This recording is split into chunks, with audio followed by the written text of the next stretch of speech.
Hi, Brenton Ford here. Welcome to another effortlessswimming.com update where swimming fast is easy. This week we're looking at improving your 50s, 100s, 200s and 400s. As we lead into competition, one of the things that we focus on is stroke count and distance per stroke. So what we'll do is we'll go an easy, relaxed, comfortable 50 where we're counting how many strokes it takes us to finish the lap. Then we'll go a set of between 10 and 20 100s with about 20 seconds rest in between.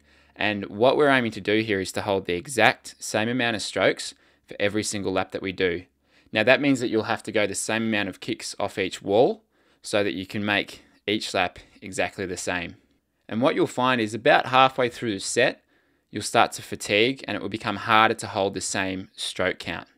And the reason we want to hold the same stroke count each lap is because if you can maintain your distance per stroke in a race, if you can maintain that good catch, that powerful feeling out the front throughout your race, and then towards the end of your race, you don't want to be spinning your wheels. So if you've still got that same hold of the water, then you can maintain your speed towards the end of a race. And you'll find that your 50s and 100s in particular will be fast if you can hold the same distance per stroke with your ideal stroke rate.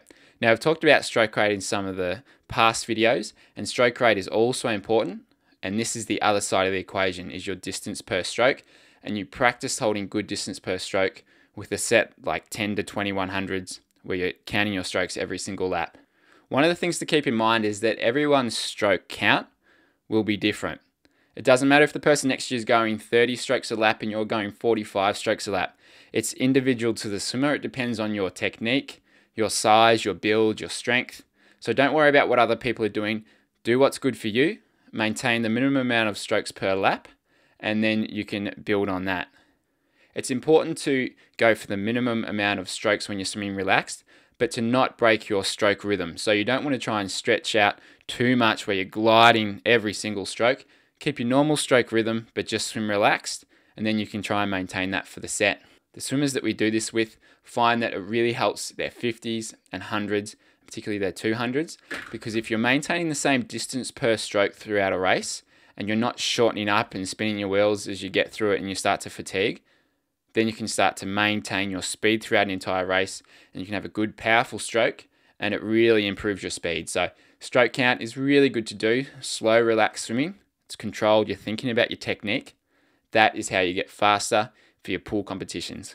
Of course, there's a lot more you can do to increase your speed.